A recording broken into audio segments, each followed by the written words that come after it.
సినీ నటి కన్ను మూసింది. నిన్న ఒకసారి చదివేటువంటి ప్రయత్నం చేద్దాం. షావుకారు చాణకి ఇక లేరు. నలుగురి సీఎంలతో నటించిన ఏకైక నటి. తెలుగు చలనచిత్ర పరిశ్రమలో విషాదం. శ్వాసకోశ సమస్యలతో సతమతం. చెన్నై ఆసుపత్రిలో చికిత్స పొందుతూ తుది శ్వాసనట. నేడు బిసెంట్ నగర్ శ్మశాన వాటికలో అంత్యక్రియలు. తెలుగు చలనచిత్ర పరిశ్రమలో తీవ్ర విషాదం నెలకొంది. అలనాటి నటి షావుకారి చాణకి దాదాపు ఆమెకు 95 సంవత్సరాలు ఉంటాయట. శుక్రవారం రోజు కన్నుమూశారు. శ్వాసకోశ సమస్యలతో బాధపడుతున్న ఆమె చెన్నైలోని కావేరీ ఆసుపత్రిలో చికిత్స పొందుతూ తుది శ్వాస విడిచారు. ఆమె అంత్యక్రియలు చెన్నైలోని బిసెంట్ నగర్ శ్మశాన వాటికలో నేడు జరగనున్నాయట. నిజంగా షావుకారి చాణకి దాదాపు చాలా మంది ఇటు ఏఎన్ఆర్తో కావచ్చు, ఎన్టీఆర్తో కావచ్చు, పెద్ద పెద్ద వాళ్ళతో కూడా చాలా సినిమాలు చేసింది. ఆ సినిమాలు చేయడంతో ఒకప్పుడు ఇప్పుడున్న హీరోయిన్స్ ఎంత పెద్ద ఎత్తున ఫ్యాన్స్ను ఆకట్టుకున్నారు. అదేవిధంగా కూడా తిను అప్పట్లో అంటే సినిమాలు బ్లాక్ అండ్ వైట్ సినిమాలు చూసిన సందర్భంలో కూడా పెద్ద ఎత్తున చాలా మందిని కూడా ఆకట్టుకుంది ఆమె యొక్క యాక్టింగ్తో. చూసుకోవచ్చు ఒకప్పుడు ఏ విధంగా ఉంది ఆ సినిమాల్లో, ఇప్పుడు ఏ విధంగా మారిపోయింది. అంటే ఏజ్ పెరిగినా కొద్దీ ఆమె మొత్తం చాలా చేంజెస్ అయిపోయి కూడా ఆమెకు శ్వాసకోశం సంబంధించిన ఇబ్బందులు, అంటే శ్వాస సరిగా తీసుకోకపోవడం వల్ల కూడా అది చనిపోయింది, స్పాట్గా డెడ్ అయిపోయింది అని చెప్పేసి కూడా చెప్తున్నారు. ఒక్కసారి సీనియర్ నటి పద్మశ్రీ పురస్కార గ్రహీత షావుకారి చాణకి మరణం పట్ల ముఖ్యమంత్రి రేవంత్ రెడ్డి తీవ్ర దిగ్భ్రాంతి విచారం వ్యక్తం చేశారట. చిన్నతనం నుంచే నాటకాల్లో విభిన్న పాత్రలు పోషిస్తూ కెరీర్ ప్రారంభించిన ఆమె దాదాపు 7 దశాబ్దాల పాటు చలనచిత్ర రంగంలో తనదైన చెరగని ముద్ర వేశారని కొనియాడారు. షావుకారి చిత్రంలో అసమాన ప్రతిభ కనబరిచిన ప్రేక్షకుల గుండెల్లో షావుకారి చాణకి స్థిరపడిపోయారని గుర్తు చేశారు. వివిధ భాషల్లో ఆమె పోషించిన పాత్రలు చిరస్థాయిగా నిలిచిపోతాయని పేర్కొన్నారు. ఆమె మరణం సినీ పరిశ్రమకు తీరని లోటని పేర్కొంటూ ఆమె పవిత్ర ఆత్మకు శాంతి చేకూరాలని భగవంతుడిని ప్రార్థించారు. కుటుంబ సభ్యులు, అభిమానులకు ముఖ్యమంత్రి తన ప్రగాఢ సానుభూతి తెలియజేశారు. ప్రముఖుల సంతాపం. షావుకారి చాణకి మృతి పట్ల రాష్ట్ర సినిమాటోగ్రఫీ శాఖ మంత్రి కోమటిరెడ్డి వెంకటరెడ్డి తీవ్ర విచారం వ్యక్తం చేశారు.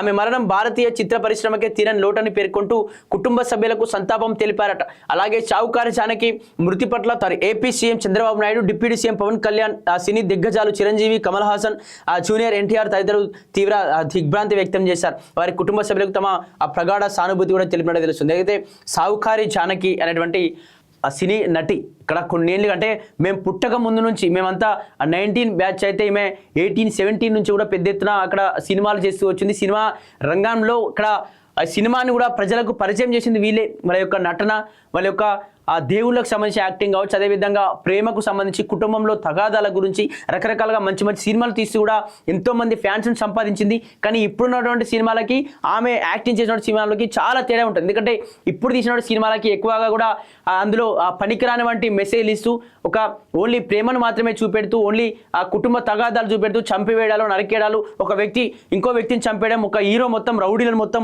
తలలు లేకుండా చేయడం, ఈ విధంగా పనికిరానటువంటి ఆ సినిమాలు తీస్తూ ఉన్నారు. కానీ ఇటువంటి సందర్భంలో మంచి మంచి సినిమాలు తీసినప్పుడు వ్యక్తి అంట ఒకప్పుడు మంచి పనికొచ్చే మెసేజ్ ఇచ్చేటువంటి సినిమాలు, కుటుంబంలో వివాదాలు వచ్చినప్పుడు ఇలా సర్దుకొని వెళ్ళిపోవాలి, భార్యతో భర్త ఏ విధంగా మెదలాలి, పెళ్ళైన తర్వాత భార్యాభర్తలతో ఏ విధంగా ఉండేటువంటి సీజన్ ఆ సినిమాలో ఆ విధంగా ఉండేది. కానీ ఇప్పుడు ఏంటంటే భార్యను భర్త ఎలా చంపాలి, భర్త పెళ్ళైన తర్వాత భార్య వేరే వాళ్ళతో ఎఫ్ఐఆర్స్ ఎవరో పెట్టుకోవాలని చెప్పేసి ఈ విధంగా ఈ సినిమాల్లో చూసి కూడా చాలా మంది చెడిపోతూ బయట చాలా మంది బాధితులు, అంటే నిందితులుగా మారిపోయి జైళ్ళలో ఊసలు లెక్క పెడుతున్న పరిస్థితులు చూస్తా ఉన్నాం. సినిమాలు కూడా కొంచెం మారాలి.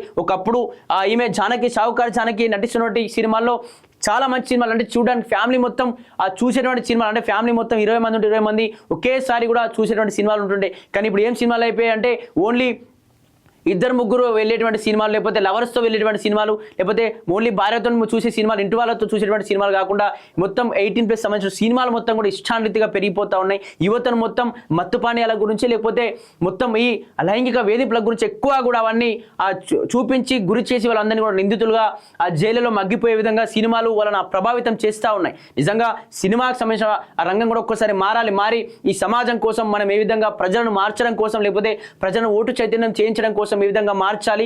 యువత చాలా మంది మత్తు పానీయాలకు, డ్రగ్స్కి అలవాటు పడిపోతున్నారు. అదేవిధంగా అమ్మాయిలు కనిపిస్తే లైంగికంగా వేధిస్తూ ఉన్నారు, ఇబ్బందులు పెడతా ఉన్నారు, రేపటెంపులు జరుగుతూ ఉన్నాయి. వీటిపైన కొంచెం సినిమాలు తీసి వీటిని ఏ విధంగా కట్టడి చేయాలి, ఇక యూత్ను ఏ విధంగా మార్చాలి, యూత్ను మత్తు పానీయాల నుంచి ఆ సమాజం నుంచి మంచి సమాజంలోకి ఏ విధంగా తీసుకురావాలనే విధంగా సినిమాలు తీయాలి. కానీ ఇలా ఇష్టమైన సినిమాలు తీయకుండా ఇలా ఒకప్పుడు సినిమాలు లాంటివి తీయాలి, కానీ ఇప్పుడు సినిమాలు అయితే మొత్తం కూడా రకరకాలుగా మారిపోయి చాలా మంది చెడిపోతా ఉన్నారు సినిమాలు చూసి కూడా. నిజంగా సావుకారి జానకి గారు కూడా మేము కూడా తీవ్ర సంతాపం వ్యక్తం చేస్తున్నాం. ఖచ్చితంగా మీలాంటి వ్యక్తులు రావాలి, వస్తే కూడా మీలాంటి వ్యక్తులు యాక్టింగ్ చేస్తే కూడా చాలా మంది జనాలకు కూడా కొంచెం మారేటువంటి పరిస్థితి నుండి ఖచ్చితంగా సావుకారి జానకి గారు చేసినటువంటి సినిమాలు కావచ్చు, లేకపోతే ఆమె కనబరిచినటువంటి ప్రతిభ కావచ్చు, అందరూ మర్చిపోలేనటువంటి గుర్తు చేస్తా ఉన్నాం.